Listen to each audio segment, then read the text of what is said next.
তো আমার সবজি হয়ে গেছে। এটা আমি একটু মানে বাঁচা সবজি দিয়ে, যেগুলো শুকিয়ে গেছে, সিম, বেগুন, টমেটো, বাঁধাকপি বা ফুলকপি যেগুলো শুকিয়ে যায়, সেই সব দিয়ে একটা এরকম করে তরকারি বানিয়ে নিলে ভাত দিয়ে রুটিতে খেতে ভীষণ ভালো লাগে, এত টেস্টফুল হয় না, তোমরা বানিয়ে না খেলে বুঝতে পারবে না। তো আমি এটা বানিয়ে নিলাম। তো রেসিপিটা সম্পূর্ণ তোমাদের দেখার অনুরোধ রইল, দেখে নিও, খুব ভালো লাগে এভাবে একটা সবজি বানিয়ে। একটু কুমড়ো বেগুন দিয়ে সবজিটা বানিয়েছি।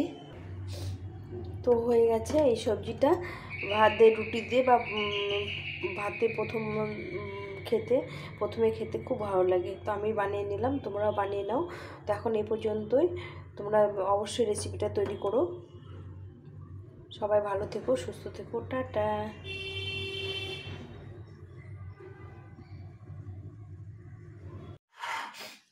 হ্যালো বন্ধুরা, আবার চলে এলাম রান্নাঘরে তোমাদের সঙ্গে রান্না শেয়ার করতে।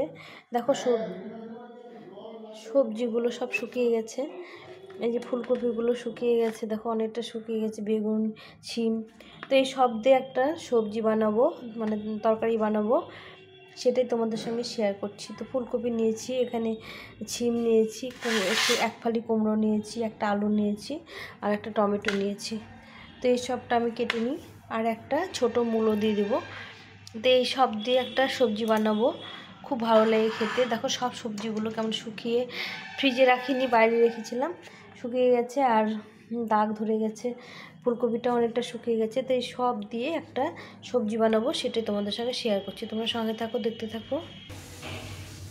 তো আমি এগুলো বানিয়ে নিয়েছি, এই ফুলকপি নিয়েছি, আর ফুলকপির ডাঁটা পাতাগুলো ফেলিনি, এগুলো নিয়েছি, কুমড়ো নিয়েছি, আলু, এখানে বেগুন, শিম, আর একটা মূলো নিয়েছি। তো বন্ধুরা এখন রান্নাটা শুরু করব। কড়াটা গরম হয়ে গেছে, আমি সরষের তেলে রান্নাটা করব। এইভাবে নিরামিষ সবজি রান্না করলে খেতে খুব ভালো লাগে। তো আজকে এইভাবে করে সবজিটা আমি করবো। এটা ভাত দিয়ে, রুটি দিয়ে, সব দিয়ে খুব ভালো লাগে, রুটি দিয়ে খেতেও খুব ভালো লাগে। প্রথমে তেলটা গরম করে নিই। তো বন্ধুরা সম্পূর্ণ ভিডিওটা তোমরা দেখো, স্কিপ করো না। আর ভিডিওটা দেখার পরে তোমরা যদি ভালো লেগে থাকে লাইক, কমেন্ট, শেয়ার করো। আর অবশ্যই বেল বাটনটা অন করে নোটিফিকেশনটা চালু করে দিও। আর তোমরা আমি যেগুলো রেসিপি করব তোমরা প্রথমেই দেখতে পাবে। তো চলো শুরু করি। আর নতুন বন্ধুরা তোমরা অবশ্যই সাবস্ক্রাইব করে বেল বাটনটা অন করে দিও, তাহলে আমার যে ভিডিওগুলো সেগুলো তোমরা সবার প্রথমে দেখতে পাবে। আমি যেগুলো রান্না করি তোমাদের সঙ্গে শেয়ার করব, অবশ্যই তোমরাও বন্ধুদের সঙ্গে আবার শেয়ার করে দিও। তো চলো, আমার কড়াটা গরম হয়ে গেছে, তেলটা গরম হয়ে গেছে, আমি রান্নাটা শুরু করি। তোমরা সঙ্গে থাকো, দেখতে থাকো আমি কীভাবে সবজিটা বানাবো। তেলটা গরম হয়ে গেছে, প্রথমে আমি একটা শুকনো লঙ্কা ফাটিয়ে দেবো। শুকনো লঙ্কা ফোড়নে দিলে একটা সুন্দর গন্ধ বেরোয়। আর এখানে 5 ফোড়ন নিয়েছি, 5 ফোড়ন দিয়ে দিলাম। একটু বেশি পরিমাণে 5 ফোড়ন দিতে হবে। তার সঙ্গে 2-3 দানা মেথি দিয়ে দিলাম, আরও মেথিটা একটু কম আছে। তো এই নিরামিষ রান্নাতে মেথি, মৌরি এগুলো খুব ভালো লাগে খেতে। তো আমি এখানে তেজপাতাটাও দিয়ে দিলাম। তো আমি তো আলুটা একটু ভেজে নেবো, প্রথমে আলুটা দিয়ে দিলাম, মশলাটা একটু পুড়িয়ে নিয়ে আলুটা দিয়ে দিলাম। এখন আমি একটা করে সব সবজিগুলো দিয়ে দেবো। প্রথমে ফুলকপিটা দিয়ে দিলাম, ফুলকপিটা একটু নাড়াচাড়া করে নেব।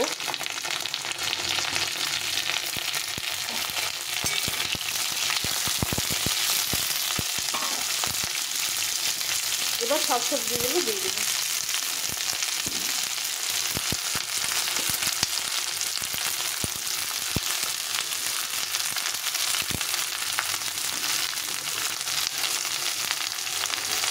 দিয়ে একটু নাড়াচাড়া করে দিতে হবে। এখন এর মধ্যে দিয়ে দেবো স্বাদ মতো লবণ,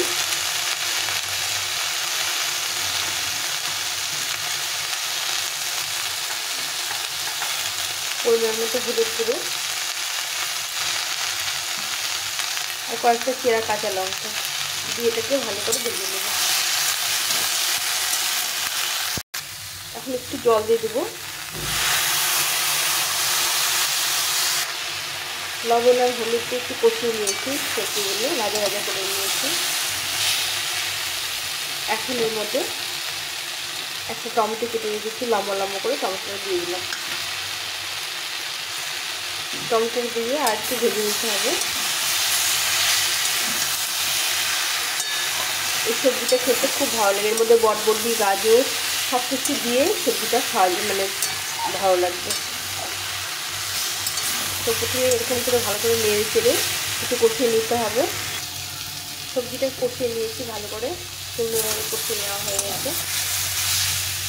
তো বন্ধুরা এভাবে একবার তোমরা বানিয়ে খেয়ে দেখো। বাড়িতে যে সবজিগুলো খারাপ হয়ে যায়, একটু শুকিয়ে টুকিয়ে যায়, আর সেগুলো অনেক সময় খেতে ভালো লাগে না। তো এইভাবে একটা তরকারি বানিয়ে খেয়ে খুব ভালো লাগে। এর মধ্যে এখন আমি এখানে কিছুটা সর্ষে আর পোস্ত বাটা আছে, সেই সর্ষে পোস্ত জলটা দিয়ে দেবো, ওপর থেকে জলটা দিয়ে দেবো।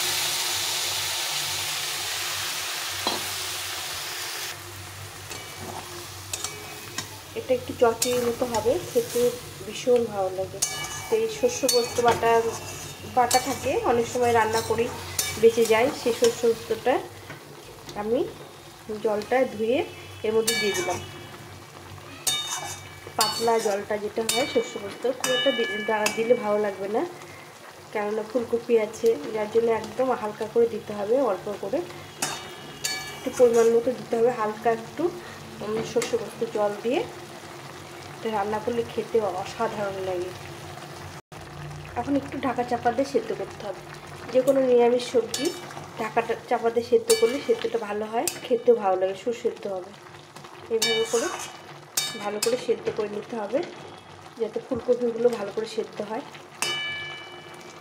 ডাঁটাগুলো দিয়েছি, ডাঁটাগুলো সেদ্ধ হয়, একটু ঢাকা চাপা দিয়ে এটা সেদ্ধ করে নেব।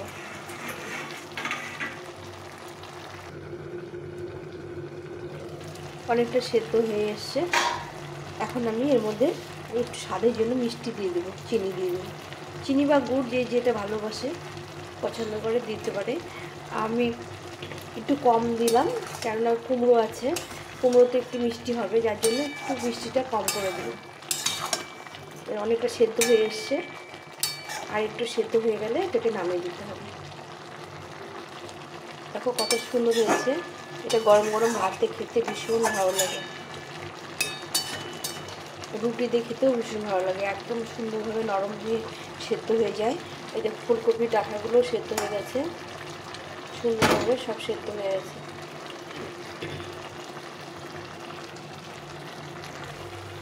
আমার চচ্চড়ি বলো আর তরকারি বলো হয়ে গেছে। দেখো শুকিয়ে গেছে, দেখো কতটা সুন্দর হয়েছে, খেতেও অতটাই সুন্দর লাগে। আর এই বন্ধুরা তোমাদের সঙ্গে একটা জিনিস শেয়ার করি, এই যে কপি ডাঁটাগুলো আছে এগুলো কেটে না দিয়ে একটু থেতো করে দিলে সুন্দর সেদ্ধ হয়ে একদম গলে যায়, খেতেও খুব ভালো লাগে। যতই মানে বয়স হয়ে যাক, শুকনো হয়ে যাক, সেগুলোকে একটু থেতো করে শিলনোড়ায় একটু থেতো করে যদি তরকারি রান্না করা যায় বা চচ্চড়ি রান্না করা যায়, তাহলে একদম সেদ্ধ হয়ে গলে যায়। দেখো এই কপি ডাঁটাগুলো সুন্দরভাবে গলে গেছে, কপিগুলো তো গলে গেছেই, কপি ডাঁটাগুলো সুন্দরভাবে গলে গেছে, এগুলো একদম ফেলা যায় না। তো আজকে আমি বাঁচা ফেলা শুকনো তরকারি দিয়ে একটা সবজি বানালাম।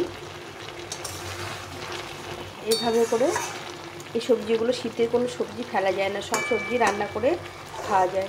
দেখো কি সুন্দর গলে গেছে, আর একদম মাখো মাখো হয়ে গেছে, আর একদম সুন্দরভাবে একদম কম মশলা, খালি একটু সর্ষে ধোয়া জল, মানে সর্ষে পোস্ত ধুয়ে জল দিয়েছি, আর কোনো মশলা দিইনি, তাতেই কতটা সুন্দর হয়েছে। তোমরা রান্না করে খেয়ে দেখো, খুব সুন্দর লাগে এটা খেতে। তো আমি এখন এটা নামিয়ে দেবো, এটা হয়ে গেছে। এটা খেতে অসাধারণ লাগে স্বাদ, আর ভাত দিয়ে রুটি দিয়ে খেতে খুব ভালো লাগে। প্রথম পাতে এরকম একটা সবজি দিয়ে খেয়ে তারপরে মাছ মাংস যেগুলো খাও ভীষণ ভালো লাগে। এই দেখো কপি ডাঁটাগুলো সুন্দরভাবে সেদ্ধ হয়ে গেছে, আমি এগুলোকে থেতো করে দিয়েছি, সব ডাঁটাগুলোকে সুসেদ্ধ হয়, মুখে দিলে একদম মিলিয়ে যায়। তো আমার সবজিটা হয়ে গেছে, এখন নামিয়ে দেবো।